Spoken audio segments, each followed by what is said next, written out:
to host an event. Cool. Oh, there we are. We're live. Okay, perfect. Woo! Awesome. Okay, well, thank you very much for being here. I'm going to do a little welcome spiel, get everybody prepared for what we're going to chat about for the next half an hour, and then we'll get stuck in. So hi, everybody. Thank you for joining us.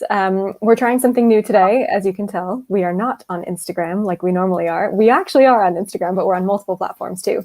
So we're using a new platform that allows us to be on Facebook, Twitter, YouTube, and Instagram at the same time, which means more people get to hear all about Alpha Delta beers and what you guys are up to. And then also more people get to participate. So wherever you are watching, you can write your question there as a little comment below the live stream. They'll show up for us, and then we can ask Ross all of your questions to learn more. So we're doing a live tasting today of Alpha Delta's Metis. If I'm saying that correctly, you can correct me. If not, okay, good. It's their Sour IPA. So what we're going to do in the next half an hour is essentially Ross and I are going to introduce ourselves and just let you know who you're chatting with. Then we're going to move on to the tasting. I don't like keeping people waiting when it comes to beer. Then we're going to talk a bit about how the beer is brewed and what makes it unique. Sour IPA is a pretty, I'd say, uncommon style in the UK, at least from my experience. So I'm keen to see why you guys decided to brew one, how you do it, how it differs from your regular IPAs and all the crazy triple IPA, triple dry hop stuff you do. Then we'll talk a bit about your other beers and then take questions. So it should be a really good half an hour ahead. Sounds good. So yeah, who are we? I'm going to go first. I'm Nat, aka Beer With Nat. So I'm a beer educator, beer sommelier, advanced cicerone. I basically teach people about beer for a living. And if you're wondering what I am doing on the Mother Kelly's live chat, I got my start in beer at Mother Kelly's in Bethnal Green 5 years ago. So they very kindly brought me back to get to chat with folks from the beer industry about what they're doing. So Ross, who are you? Tell us a bit about you and a bit about Alpha Delta. Sure. So I'm Ross. I'm the co-owner, head brewer at Alpha Delta Brewing. We opened Alpha Delta in October last year, and since then things have kind of they've kind of skyrocketed a little bit. I think a little bit more than what we expected. So we just like to make kind of big seasonal beers. Don't like to brew the same thing generally more than once. So that's kind of me at the moment. Nice. Well, we'll get into loads more, but that was a nice short intro. So like I said, we don't keep people waiting on the beer. Sour IPAs. Is this your first one that you guys have brewed, or is this a new thing? No, first time we've brewed this style. Something that we've been toying with and thinking about for a little while, but have never really took the plunge until we were fairly confident that we could do one justice. Like you say, not a particularly common style over here, but I've had some really some nice American stuff, and so we've been kind of just tweaking things gradually until we were like, I think that's a nice balance between like a kind of kettle sour style beer and kind of what we're known for, which is an IPA. So big bold hoppy flavors. Absolutely. But we've sort of dialed it out, so we thought we got the balance really, really nice. We didn't want it to be like really, really super sour, and we didn't want it to be really overly hoppy. So we just try to try and get it right. And I think I like this one. It's such a unique style. So this is the can. Oh, I've got some glare. How do I get it right? And the mirroring of the screen is so confusing. So we've got the lovely Alpha Delta logo down the center, and then we've got the name Metis down here. Tell me a little bit about the can artwork, and then we'll jump into pouring the beer and tasting it. Yeah, so good friend of ours at the brewery, a guy called Jimmy Terrell, who's a really, really world-renowned illustrator. It's quite funny how we know each other. He was in the fire service with my dad. His dad was in the fire service with my dad, and then we ended up playing football with him. And I was like, oh, hey, I'm launching this new brewery. I don't suppose you fancy doing some designs. And he's like, yeah, I've got some stuff that might be cool on cans and stuff. And so he has designed every can that we've put out to date. Oh, wow, cool. Which is really, really nice. So it's been really cool working with him. Some of the stuff he does, I just think brilliant. It's different. It's quite striking and it stands out. And I think it lends itself quite well to beer cans and the kind of Alpha Delta logo, basically. Yeah, It's got quite a cool line art effect on it. I really like it. Yeah. So yes, let's get into the beer so we don't keep anyone waiting. Hopefully people are drinking along at home with us. And so yeah, get your can ready. I saw you drinking from your can earlier, but I always pour mine into a glass. I've just got in the house from the brewery. I haven't had time to grab a glass. Okay. From straight on, so I do apologize for drinking. No worries. I was like, maybe that's how you prefer it. Who knows? So yeah, what I'm going to do is pour a little bit into a glass, and I'm going to take everyone through the 4 steps of tasting a beer, so we can think about all 4 aspects, basically what our beer looks like, smells like, tastes like, and feels like, and then I'll get your feedback on each step as well. So here we go. I'm going to top up my glass a little bit, but as you can see right away, really lovely hazy sort of yellow gold color. And mine did have more foam. I cheated. I had the can open earlier and tried a bit before we got started. So there was a lot more carbonation in my first pour. So it's kind of gone out as I've opened the can a bit. But yeah, oh my goodness, the aroma here, there is so much going on. Basically, when I smelled it, I was like, this is a tropical fruit salad that is just got a squeeze of lemon on top. So you can pick up that there's going to be some acidity there, but there's kiwi, there's white grape, there's melon. It's really delicious. So what are you picking up? Is it the same sort of things? Yeah. Obviously, you're going to get all those kind of, from the Nelson especially, you're going to get that kind of white grape, kind of gooseberry sort of vibes in there. Gooseberry, great descriptor. Yeah, and then that kind of definitely the citrus hit from the yeast that we've used. At 100%, I get all of that. The Mochueka, I think you get a little earthiness in there as well from that, which is I wasn't expecting, but I think lends itself quite well. It sort of just brings everything together a little bit, which I quite like. So that's what I definitely pick up from the aroma. Again, I don't have mine poured out right now, but I promise I have drank some of it. I believe you.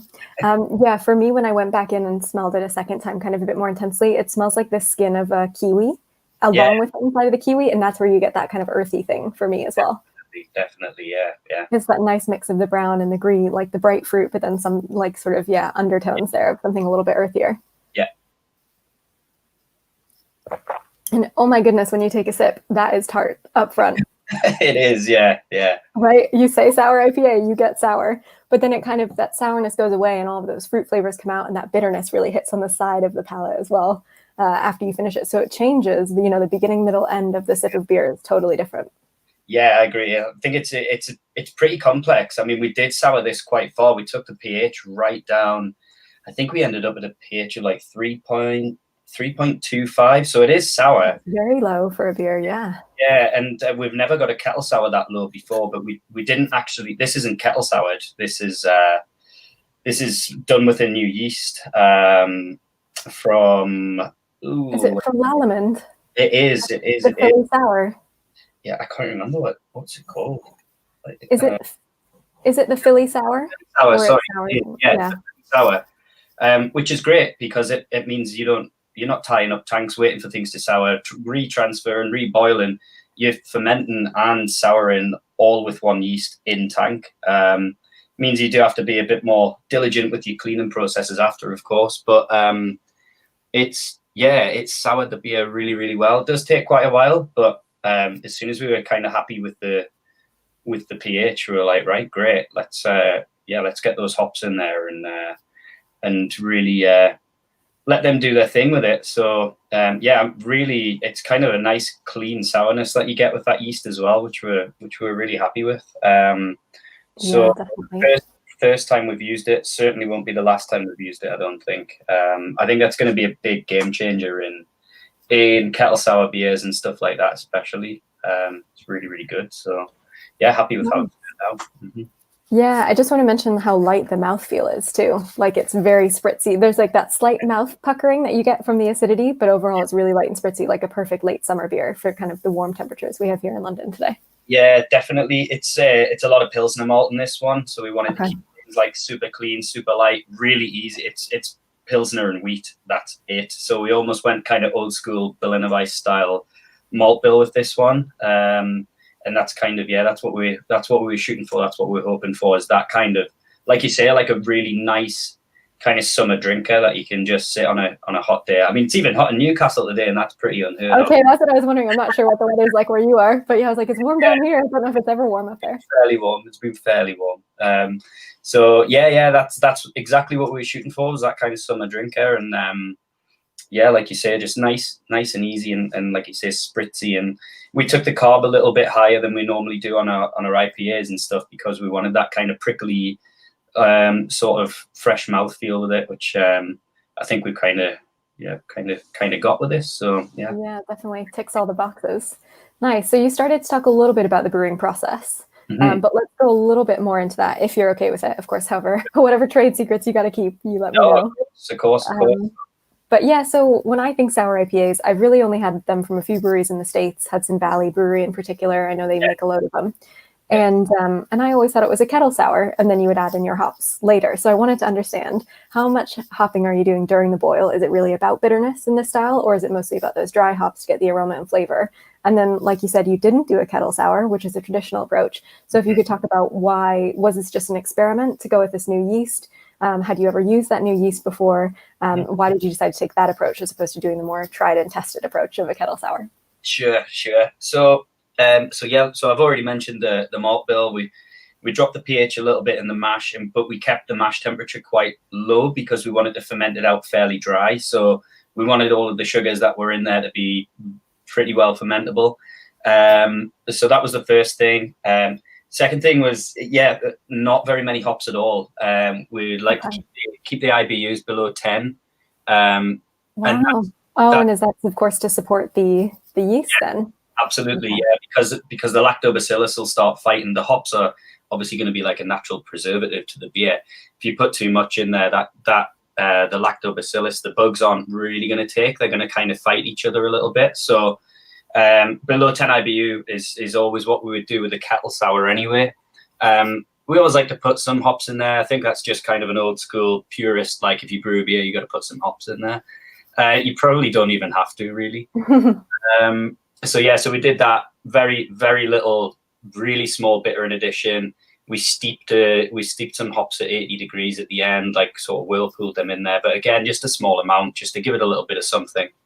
And then on from there, so normally what we would do at that point is we'd pitch some sort of bacteria culture in there, and we'd let it sit and sour until we're happy. Then we'd boil it up and kill all the bacteria. But we thought, we'll give this new yeast a go. We've been hearing good things. There's a guy called Alex who's the head brewer at Full Circle, and we've been chatting just a few weeks earlier about this yeast, and he was saying it's amazing. You're getting good results. It's sour, and it doesn't tie your tanks up, which is really important for us because we're so short on space that we need to try and turn beers around as quick as we can without scrimping on the quality of the beers. So so what we did was we thought, well, we'll give this Philly yeast, we'll give it a go. But the pitching rates that they say are really, really high. So normally, what we pitch, it was about double or triple of the amount of yeast that we would normally pitch and the amount of bacteria would normally pitch. So we were looking at pricing, and it was starting to get a bit daft. So I'm not really particularly one for trialing anything before I do it. And I just half the amount pitched it. It turned out great. So we're really, really happy. And we managed to kind of save a little bit of money on it, which is nice. Yeah, that's always good. Exactly. Yeah. I mean, we were just going to kind of repitch as we went and see how it went, but it took off absolutely fine.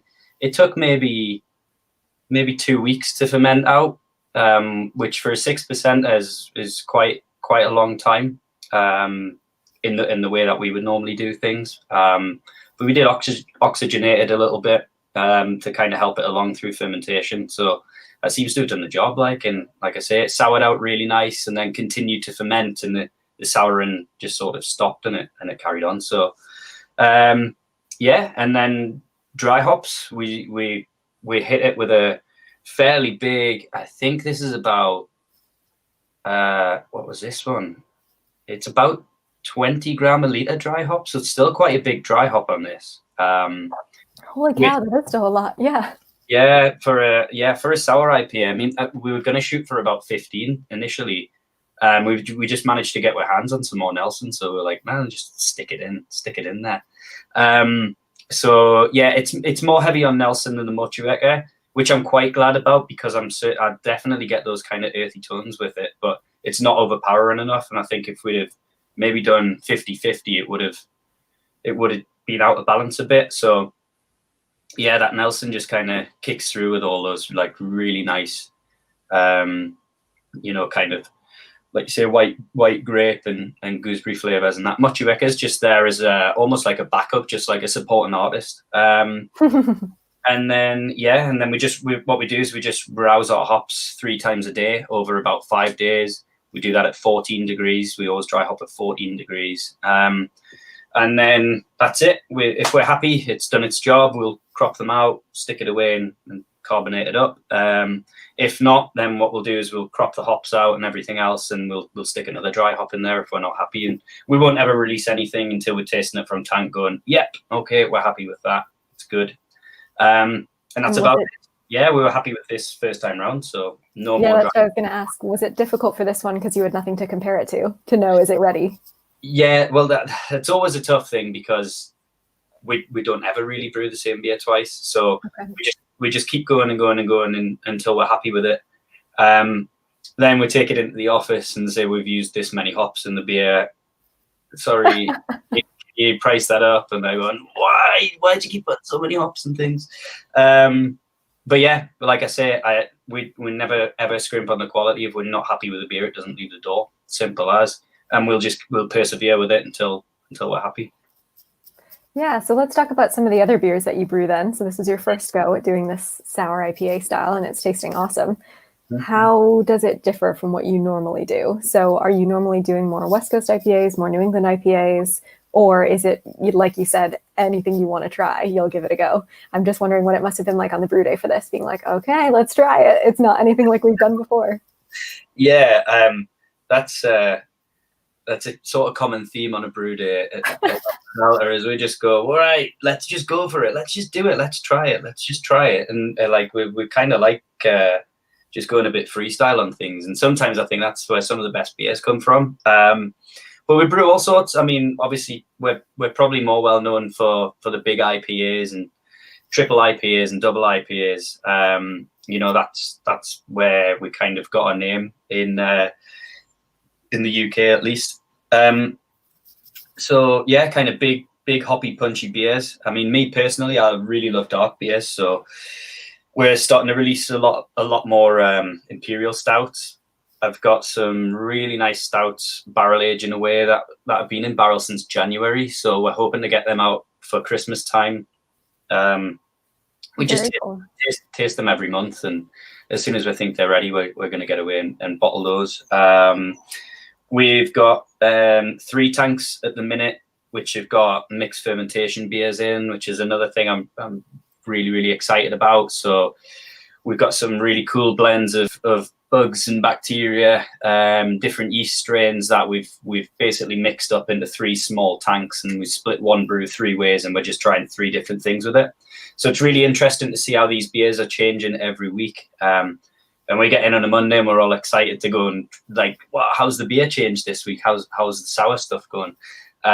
Which is really cool. And then, yeah, we're just, I mean, the problem we really got is we've run out of space. So I'd love to try and do more beer styles and experiment a bit more. But I mean, we've maxed out the unit we're in now. Like we don't have any more space, and we just spent quite a lot of money on a new cooling system being installed, and we've been looking at new premises. Do we really want to move that? We've only got it in 2 months ago. Like, oh my goodness, you've grown that fast. Yeah, it'd be quite an upheaval. So hopefully we'll stay put there for a little bit. I think we'll sort of find our feet and see what's what. But the export demand's huge at the minute, so we're like, but we don't want to expand too fast. So and where are you exporting to? Who else wants your beer besides us in the UK? Loads. I think the last count there was almost 30 different countries. So yeah, all over Europe, virtually all over Europe, and then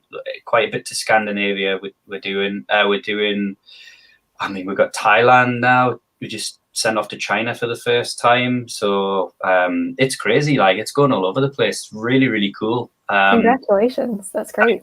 Yeah, it's something that, again, like, we didn't expect to happen, or not this quick anyway. But the response we've had has just been, it's been really, really cool. Like, so yeah, we're just going to try and push on with that. We've met some really, really cool guys who, I mean, when we heard about like lockdown the first time round, I really panicked and was like, oh, no, this could be it. Like, starting a new. You had just got started. Yeah, it could be gone. Like, could be gone. So, luckily, everyone still wanted lots of cans, and we were one of the lucky breweries that could turn around and say, okay, well, we're just going to put everything in can now. We don't do cask beer at all, so we just do cans. So we were lucky in that we could adapt quite quick with that.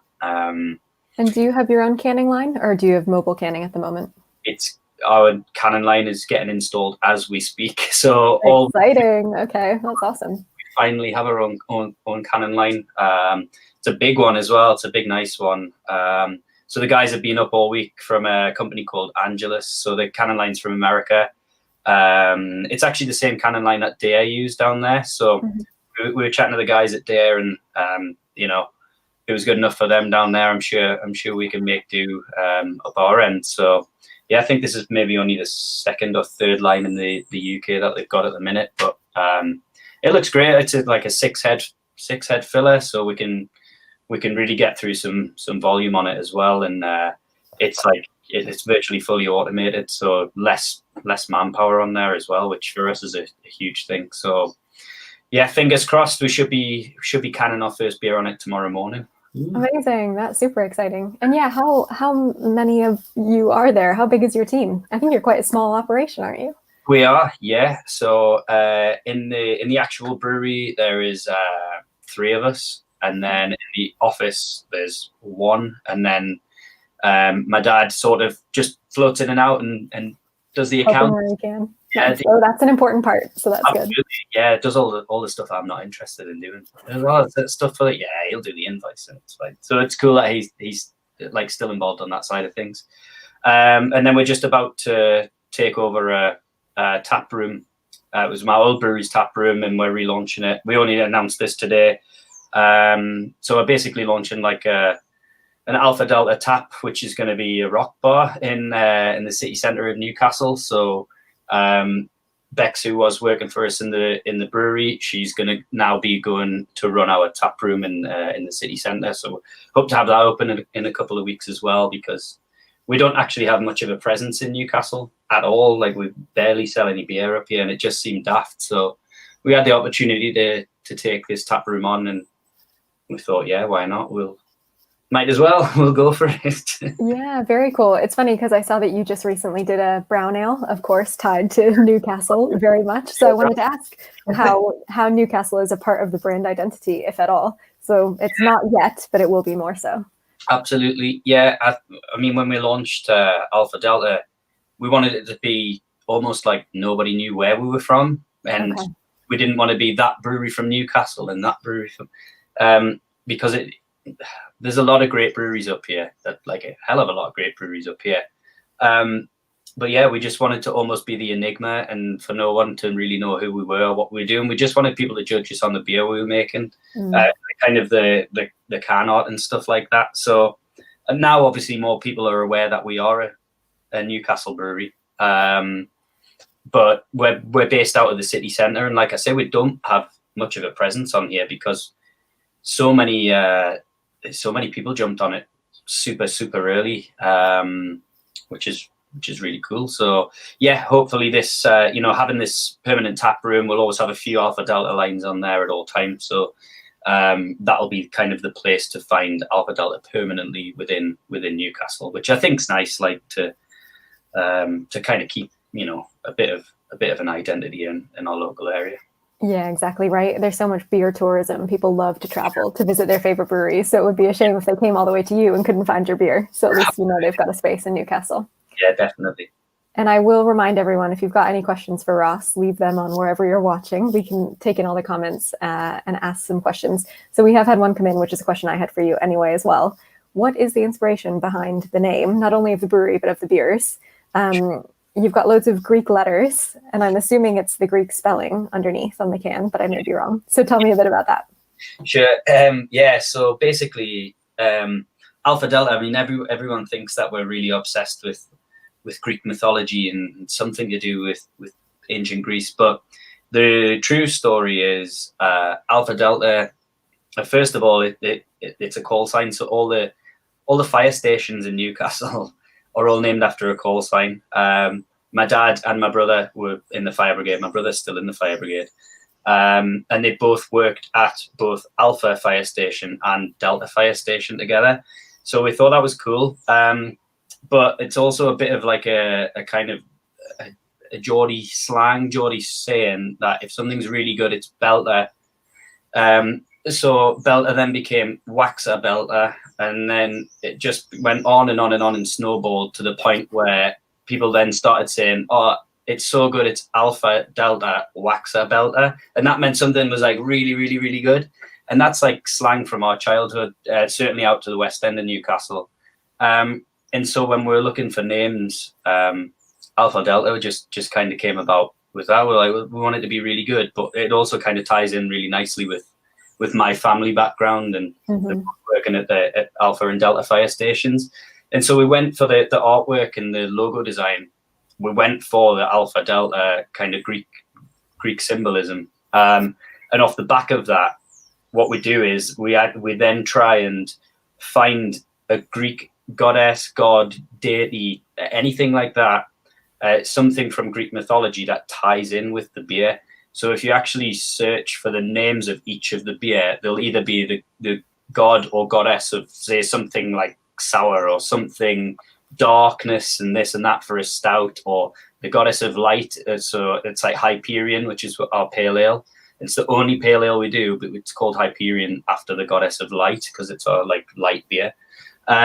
So they're all supposed to tie in some way, shape, or form with the style of beer, and they are all Greek names. And yeah, that is the Greek spelling for everything under the name. Nice. That sounds quite fun to play out. Like, not intended that you would have this whole brand that you could build off Greek mythology, but now you're like, yeah, we got it. Let's make it work for us. Yeah, absolutely. Yeah, it's just another one of those things where we're like, well, let's just tie it all in. That sounds cool. Yep. Let's go with it. And what beer styles have you yet to try? What do you still want to do? I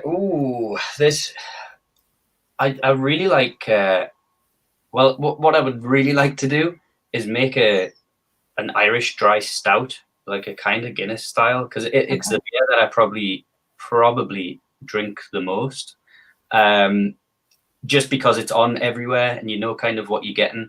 Out to the West End of Newcastle where I live, and a few of the other lads from the brewery live, our pub selection isn't big on craft beer particularly. So it tends to be you go in and you'll just have a Guinness. You'll just have a Guinness because you know what you're going to get.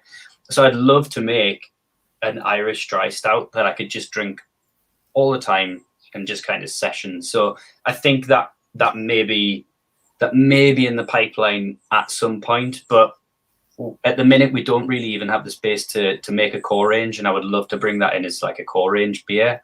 So that's the reason it hasn't been made yet, is I just can't see where it would slot in right now. If we do kind of expand, then I would maybe look at making a core range at that point. So, but yeah, like I say, that's the reason it hasn't been made. Is it's something I would love to drink a lot of, but I'm not sure if everyone else does.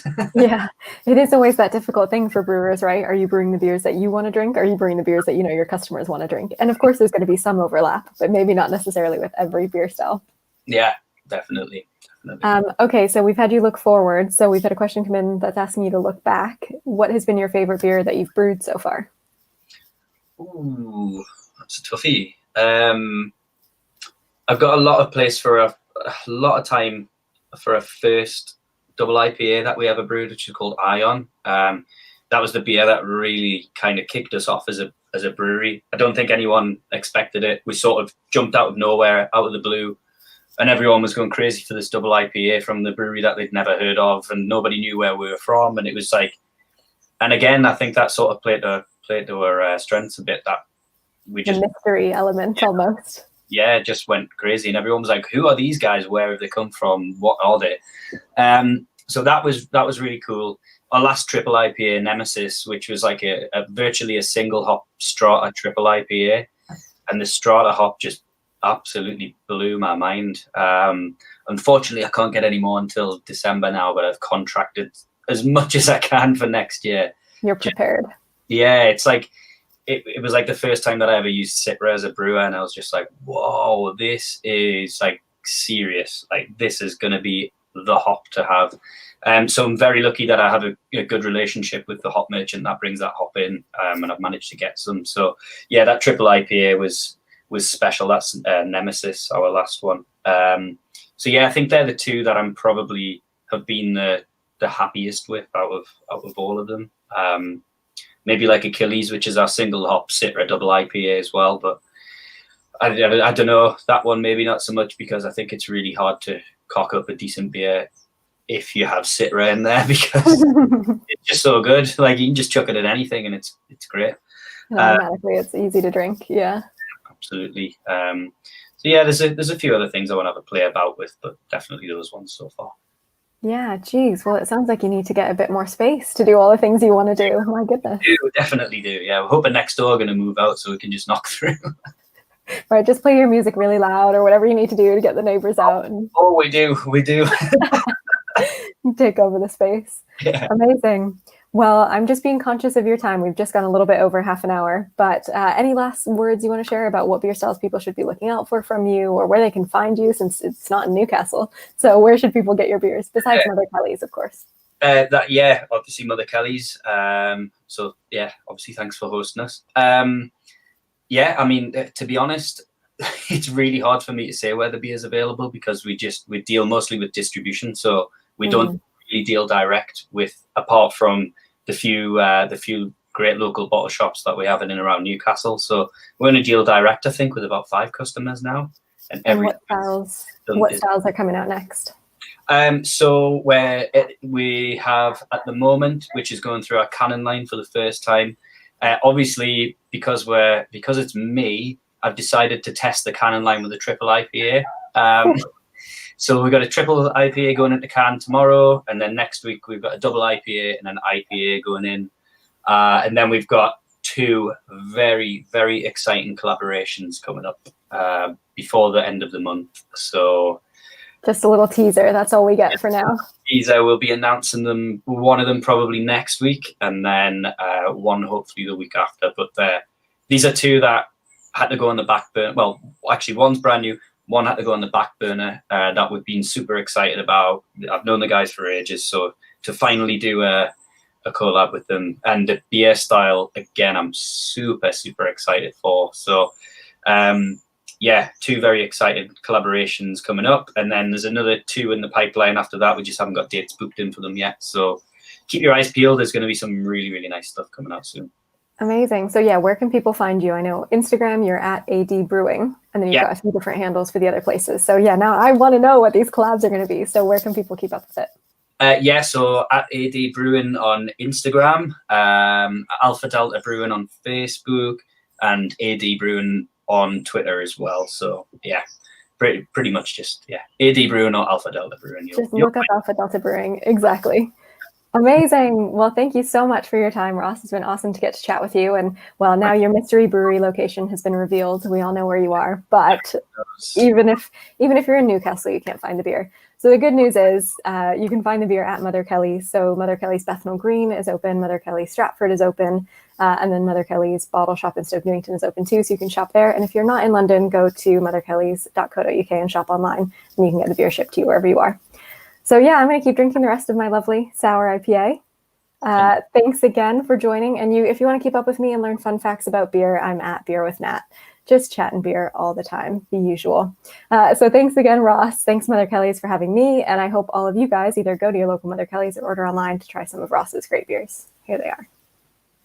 Awesome. Thank you. Thank you. Bye. Bye.